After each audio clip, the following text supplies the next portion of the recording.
Bonjour à toutes et à tous, aujourd'hui c'est le 12e jour du défi de l'Avent. Je suis Marie-Hélène Héral et aujourd'hui je vais vous parler d'expression brodée.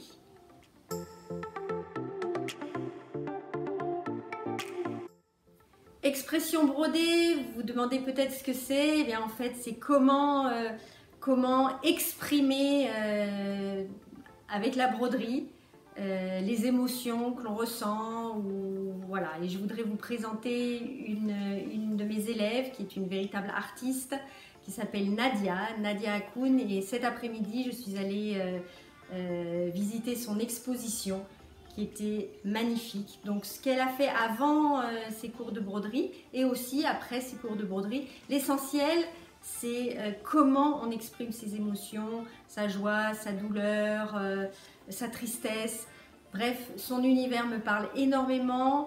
Elle a enseigné le français pendant des années, elle est passionnée de calligraphie, une calligraphie qui lui permet d'exprimer énormément de choses. Ce qu'elle a à l'intérieur, quand je vous parle toujours d'intérieur de soi, c'est vraiment ça. Comment vous allez exprimer ce qui est à l'intérieur de vous. On peut l'exprimer à travers l'écriture, à travers la peinture, mais également avec le fil.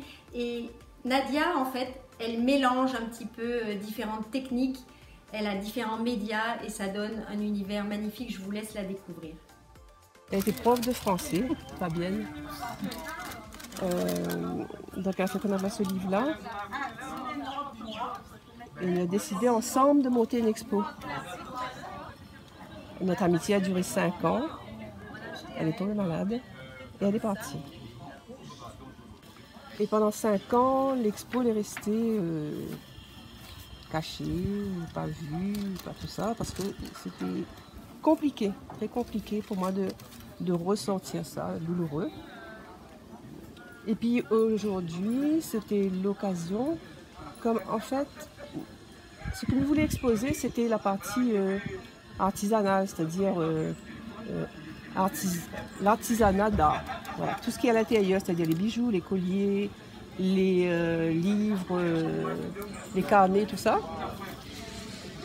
Mais cette expo-là impose à elle, en fait, de dire que il fallait que Fabienne était là aujourd'hui pour accompagner mon expo. L'expo imaginée ensemble n'est jamais terminée. Du coup, dans toute la partie extérieure, elle était conçue un peu comme si c'était un défilé, en fait. C'est pour ça que les tableaux sur des cintres, comme si chaque tableau était destiné à donner à une styliste et à la styliste de faire une collection de vêtements. Donc c'était ça notre idée de départ.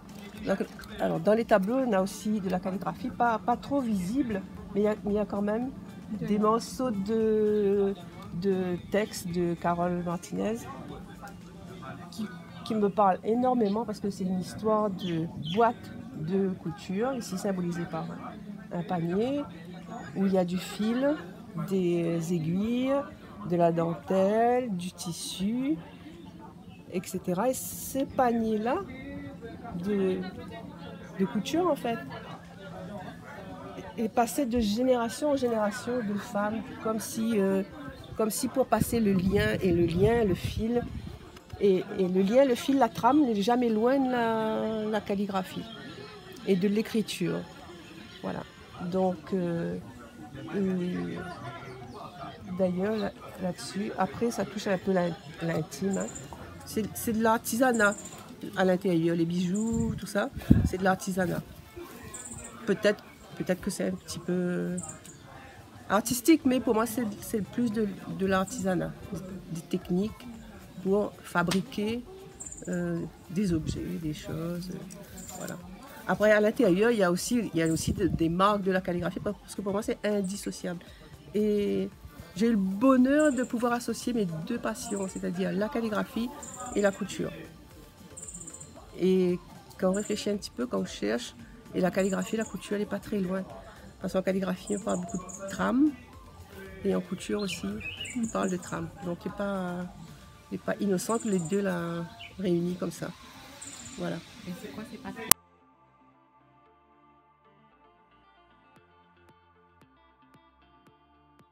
à faire quelque chose parce que pour moi, la création, c'est... Comment ça dire ça? C'est un souffle, c'est la respiration. Pour moi, sans création, il n'est pas possible.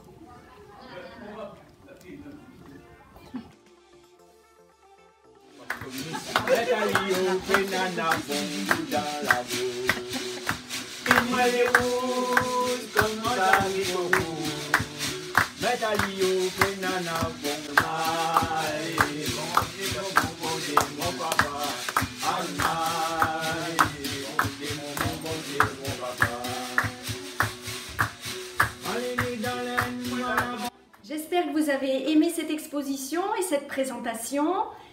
N'oubliez pas de vous abonner, c'est ici sur ma petite tête. Vous avez également accès à la vidéo d'hier si vous ne l'avez pas regardée. Je vous rappelle également que j'ai créé une formation pour vous pour réaliser un magnifique bijou haute couture. Vous devenez à l'issue de cette formation totalement autonome, excusez-moi, dans la réalisation de ces bijoux. Vous allez voir des finitions parfaites. Les vidéos sont vraiment très claires. Je vous accompagne pas à pas. Alors n'hésitez pas, le lien est dans la description. Allez voir, il y a une petite vidéo qui vous présente tout ça. Et je vous dis à très bientôt. Ben écoutez, je vous dis à demain. Au revoir.